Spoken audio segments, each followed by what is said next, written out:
Now, Red Bull may be leading both the Drivers and Constructors Championships, but Max Verstappen and Sergio Perez are having some difficulties. After a colossal recovery, the team now holds a commanding lead in both championships, thanks in part to mistakes from their rivals and outright stellar performances. However, while the RB18 appears to be a fast car on paper, several issues have arisen throughout the season to suggest that it isn't as untouchable as everyone believes. So, let's take a look at Red Bull's situation heading into the Azerbaijan Grand Prix and why they might need to be concerned. The first issue is with the car's handling. After his third place finish at the Monaco Grand Prix, Max Verstappen complained about how his Red Bull was turning into corners. The narrow streets of Monte Carlo reveal that the RB18 does not corner as precisely and steadily as the Ferrari F175, its closest competitor in the World Championship race. The issue was most visible in the swimming pool section of the circuit, as well as other high-speed corners requiring a sudden change of direction. It's an unexpected setback for Red Bull, given the team's decision to run a pull rod configuration suspension for the 2022 season, with the main goal being to increase the RB18's agility during a season in which the cars are running heavier than ever. Technical analyst Paolo Filicetti puts it this way. The car is running a particular pull rod configuration. The front arms of the upper wishbones are linked together, creating a single element. This generates itself a stiffer suspension setup that should, on paper, make it easier to adjust the car's ride height. However, it's proving to be a limitation of Red Bull's new car. Regardless of the damper and torsion bar settings, the suspension on the RB18 is proving to be too stiff, even when all elements are tuned to be softer. Red Bull have been unable to find an advantage through the corners. Filicetti went on to say that if Red Bull wants to change the configuration, they'll have to wait until the summer break.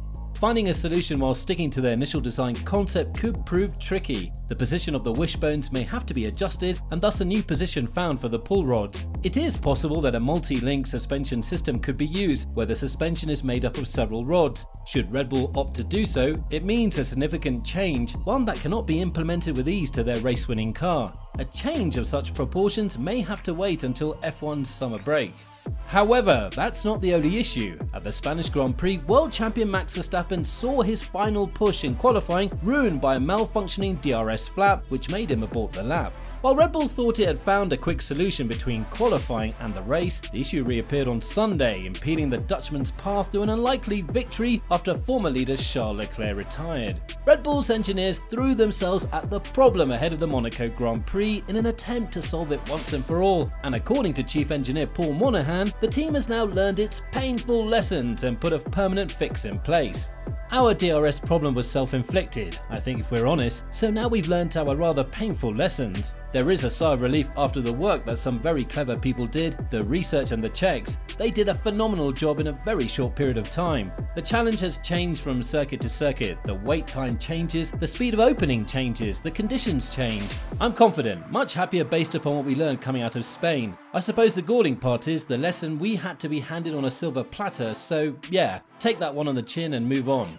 While the issue appeared to be resolved in Monaco, where the DRS flap was activated against relatively low airspeed, Baku presents a completely different challenge with top speeds of over 340 km per hour on its 2.2 km long straight. Monahan acknowledged that this weekend's Azerbaijan Grand Prix will determine whether Red Bull's confidence is justified. Baku presents slightly different problems. Your opening speed is 160 km an hour in Monaco. In Baku, it's 300 km per hour. So it's not really about weight on the flap, it's lifting it up against its own aero load. I think it would be foolish to rest on our laurels. We know what we did wrong, it was in our remit to fix it, so thus far we're okay. So this season, F1 changed its technical regulations to allow cars to generate much more downforce from the ground and thus rely less on undisturbed air flowing over the wings. The races so far have demonstrated that the rules have succeeded in allowing cars to follow each other much closer in faster corners, but this has not necessarily resulted in more overtaking. The DRS system has still provided the majority of the action, with the drag reduction effect arguably being overpowered in last month's Spanish Grand Prix as cars sped past on the long main straight. But Max Verstappen admitted that without the system, races would remain largely processional, and that DRS is still absolutely necessary on this generation of cars. Well, if it's not on the car anymore, then we're just driving in a train. I think I demonstrated that it's really frustrating, so you need DRS at the moment with the cars. we can follow a little bit easier, but once you're behind, I do think the drag is a little bit less, like you don't have that slipstream effect like last year, for example, and then you still need a DRS to be able to have a go in turn 1. The DRS system is expected to play an important role in this weekend's Azerbaijan Grand Prix, as Baku's slow corners and long straights makes it easier for drivers to stay within the required 1 second margin to activate the system. This is why it's critical that Red Bull's DRS problem be resolved. Now, this season, with all new cars to comply with the new set of regulations, has been widely described as a development race, as teams strive to improve on the base they set during unofficial testing in February. Unlike their 2021 arch-rivals Mercedes, Red Bull has mastered the rules, having won 5 of the first 7 races. But there is no room for complacency, because Ferrari is right there with them, with Charles Leclerc undoubtedly believing he should have won the last 2 races after being in command of both until things beyond his control went wrong. As a result, upgrades will continue to be crucial, especially given the $140 million budget cap, which means that each improvement must be carefully planned with cost in mind. And Monahan has revealed how the team is planning their development program ahead of the 8th round of the Azerbaijan Grand Prix. At the moment, I would say we're quite happy with our work as we're doing it, and I think Baku will get everyone going in a particular direction. I think Silverstone could make a bit of a difference to us, and at Spielberg it will be a bit of the same. In Hungary, I expect there will be a change again, but that's the nature of the track and how we exploit our lap time best. At the moment, I'd say our work is reasonably good, but when we get to Abu Dhabi, we might have got it right or wrong. In terms of specifics, Monahan mentioned brake cooling. I guess if you look ahead to Hungary or Singapore, possibly we'll take parts to those particular races, and then where else might we need more brake cooling? Probably in Spielberg and Baku we'll have a slightly different setup. Of course, the relative strengths of Red Bull and Ferrari against each other, as well as how any weaknesses can be ironed out, are also factors to consider. Ferrari tend to be quite strong at low speed, and we do it in other areas of the circuit. There's a big visual difference if you look from time to time at how we've achieved our lap time and they've achieved theirs. Are they stuck in that pattern? I don't know. Are we stuck in ours? No, not at all. We're open to change, and if you stand still in this sport, you can often get left behind.